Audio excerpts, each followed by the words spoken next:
All right, we're here with Firas Zahabi after Joe Duffy wins here at UFC Fight Night 90. Firas, how important was this victory for Joe after obviously suffering defeat in his career? All the fights are important, but of course, after you lose, you got to make a statement. And I'm really happy with Joe because he went right back in the gym, got to work. He's been preparing for this fight since he lost, and he's been doing everything he has to do. And it showed tonight how he prepared. Yeah. It's interesting because obviously Mitch Clarke is pretty tough, but he was able to put him away very impressively. Is that how you sort of pictured the fight going? Is that how you guys were sort of visualizing it? I never know what's going to happen in a fight, and Mitch Clarke is one of those guys who are very difficult to put away. I'm just ready for anything, and I tell my guys, be ready for anything. Get ready to wrestle, get ready to punch, get ready to kick, get ready to counter. Let's get ready for everything. It's interesting to sort of think about what's next for Joe. There's a lot of great competitors out there. Have you guys sort of thought about what you'd like next? Not really. All our focus was on, we'd like to do one fight at a time. I know it's a bit boring to say, but that's really what we do. Enjoying this victory, and next week, we'll start chatting about it. But for now, it was just all about Mitch Clarke. All right. Well, before we get to next week, crazy stuff going on right now. Anderson Silva in the main event against DC. Miesha Tate is now the main event of the card. But let's just talk about Anderson Silva being on the card. What was your reaction when you found out he'd be fighting DC and filling in last minute? I was really surprised, very surprised. I think DC's a lot bigger, but again, Anderson Silva, he's got that pinpoint striking. If he lands on the chin, it could be a great night for him, but I find DC's a very, very big guy. Don't forget, DC was a heavyweight. Yeah, obviously a lot of people talking about that Anderson Silva GSP fight. Do you think this sort of puts that fight on hold for a while now that it's happening? A lot of people sort of wanted GSP to fight Anderson sort of soon.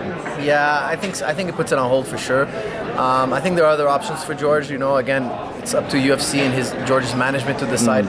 I just train George, so me and him are training every day. We talk about a fight here and there, but really, it's going to come down to the powers that be. It's all about them negotiating, coming to an agreement. So I look forward to them coming to an agreement and getting George back in there. Now, I always sort of felt like Anderson was maybe one of your preferred choices for his return. Would that be right, or were you more going with this whole Michael Bisping thing? I think he's a really, really, really good option. But again, Bisping beat him, and I don't mind George fighting a middleweight, but I don't want him fighting a really big middleweight. I like him fighting a middleweight that's moderate size because it's dangerous. That's the truth. When you go up weight class, it's not about winning or losing the fight as it is getting hurt, because heavier guys can hurt you more. So I think Bisping's a fair size. I think a few of the guys at middleweight are a fair size, and I just tell George what I think, and I think I would go for Bisping. Anderson Silva maybe also as well.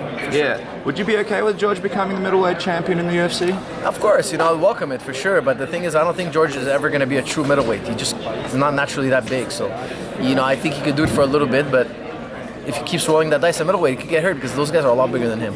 And that's something that's been brought up. I mean, speaking of rolling the dice, if he does beat Michael Bisping and become the middleweight champion, would that be of a concern for you in any way? Not really, because if he's champion, I know George will want to defend it, and he can't really lose too much. Again, it's just about getting hurt. That's the only thing I would be concerned with at middleweight, and that's just me being honest, because the guys are bigger, and that's the truth. That's why we have weight classes. It's just to minimize the injury and risks. Great. Well, it's UFC 200 weekend. You said you believe, this is going to be a very interesting fight between Anderson Silva and DC. Can we grab a little bit of a prediction from you? What are you thinking?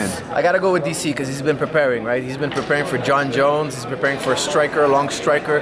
Anderson probably hasn't trained in a while, honestly. I'm pretty sure he hasn't trained much.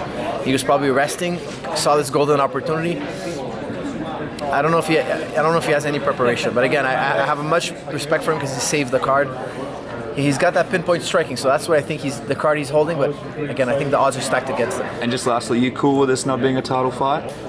Yeah, I thought it should have been a title fight. I don't know why it's not. I don't know. I haven't heard the explanation. Is it still 205? It's going to be 205, 3 rounds, but not a title fight. Probably Anderson's not in shape to do 5 rounds. Maybe probably said, look, I'll do 3. 5 rounds. It takes a lot of prep, and Anderson knows that.